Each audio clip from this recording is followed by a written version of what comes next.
Today, I'll be teaching you on how to conduct self-deliverance. There are many ways one can conduct deliverance without meeting any prophet. It doesn't matter whether you're a Christian, whether you're a Muslim, whether you believe in God or not. You need to be delivered from those things making you do the things you don't feel like doing. This really shows that there's a cause for what you are going through. And in this video, I will teach you on how to conduct deliverance on yourself. A minister may lay hand on you and cast out a demon out of your body. If you don't do the things you are supposed to do, that those spirits will still come back. So what I am going to teach you is much more important than the laying of hands by prophets. All you need to do, learn how you respond to the things happening to you. It is very, very important. Don't say, I don't need deliverance. It's a lie. Everybody needs deliverance. If you think you don't need deliverance, why are things going the way they are going in your life? Number one is discipline. Self-discipline is very, very important. Like I used to tell people, man is tripartite in nature. Man is made up of spirit, soul, and body. But the area I want to say something now is on the soul. The soul is the realm of decision. Your ideas, your thinking, your decisions, all these things, they came from the soul. This is the reason why the devil is interested in your soul. They look for a soul to possess, a soul that lives in a body. And have it in mind that each time a thought surfaces and repeats itself for 3 or 4 times, it comes into action. And that action is now a result of that thought that came. And a spirit projected that thought into you. So, self-discipline is the number one thing. If you can discipline yourself, learn how to respond to things. There are things that are not supposed to be done. There's a difference between need and want. You know that this is what you need to succeed in life, but you find it difficult to do those things. See things that are supposed to be done, but you start seeing those things as the hardest thing to do. That is not the way. At times, we go for what we want and not what we need. Know the difference between your needs and your wants because they are important. Number 2 is knowing your purpose.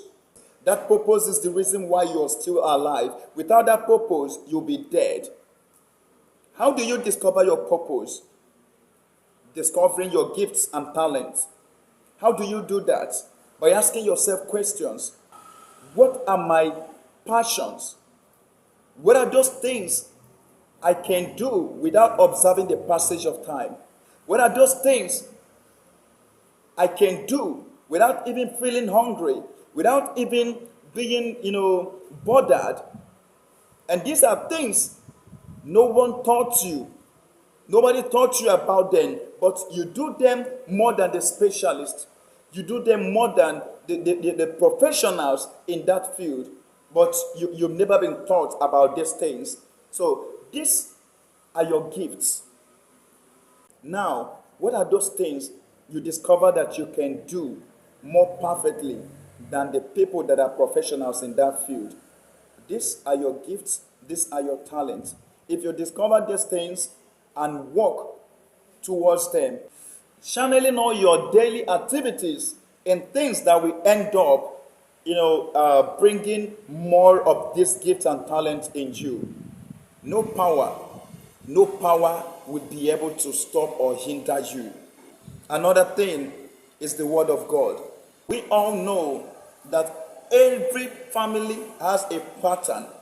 I'm talking about the spirits, the demons that has already been in existence, that has already been there before your arrival. Those are your foundations. Why? Because they've been there before your arrival.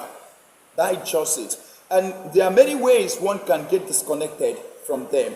If you know the word of God, if you know the exact things that God said, using the word of God against them. How do you use the word of God?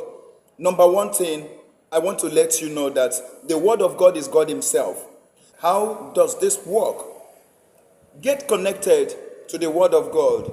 For instance, God said something in Matthew 18:18. He made it clear to you that anything at all you bind here on earth is being bound in heaven. There is a law, there's a power, there's a mystery in that word. And if you key into this word, you will see that mystery. You will see that power will manifest. Why? Because he said something in Jeremiah chapter 1, verse 12. He said that you have seen well, and that he will hasten his word and perform it. God is not a man that will say things just to make you feel happy. God doesn't work that way. My own God doesn't work that way. Anything he says, he confirms it with signs and wonders. Why am I saying this?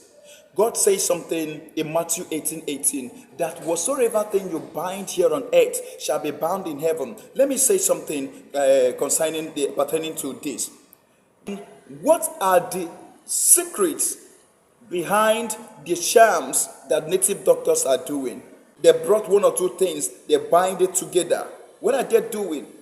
They knew that there is a power in this word of God that whatsoever thing you bind here on earth shall be bound in heaven. They keyed into this word. Let me just tell you one thing. You see, the word of God, it works for anyone that keys into it. If you think I'm lying, why are the occultic men using the book of Psalms? I've come across so many of them. Why are they using the book of Psalms? Why are they, using the book of Psalms to curse someone, to heal someone? Go to many white garment churches that are operating with marine powers. Why are they using the book of Psalms? Why are they still using this Bible? Because they knew that the inscriptions inscripted in this Bible, that they are not just a mere word. They keyed into those words with faith. Even the Bible made it clear that Christ is the author and finisher of our faith. If the native doctor can, bring one or two things and bind them together, and that thing will work, how much more you that called yourself a Christian? This message, this station is not only for Christians, it's for everybody. It's for everybody.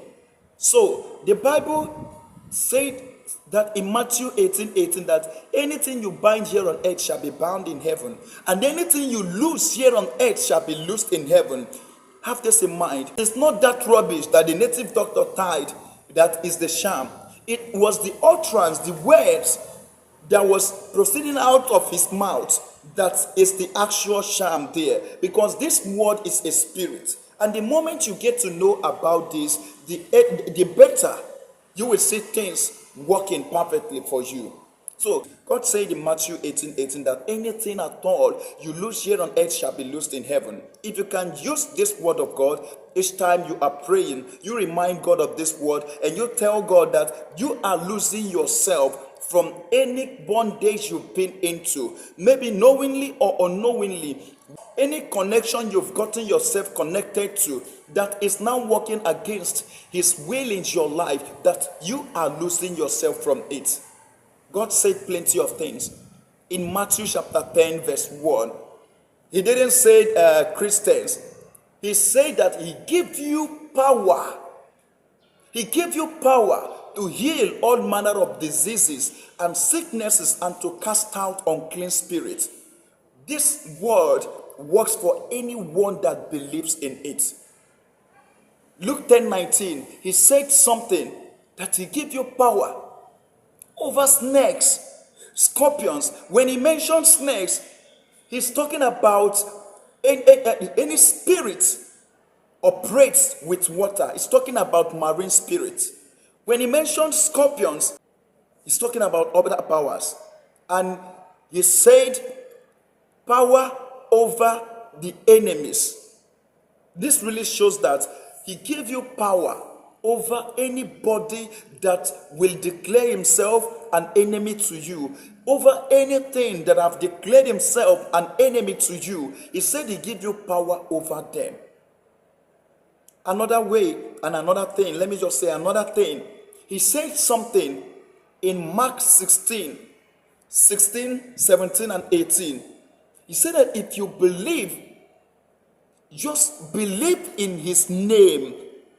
And he said that these signs shall follow anybody that believe. That in his name they will cast out devils, they will cast out demons. This one, he's not even saying if you're a prophet, if you're a minister, if you're a pastor, if you're an apostle. He said this sign will follow anybody. When he said anybody, he's talking about you. If you will believe, this sign will follow you. What sign?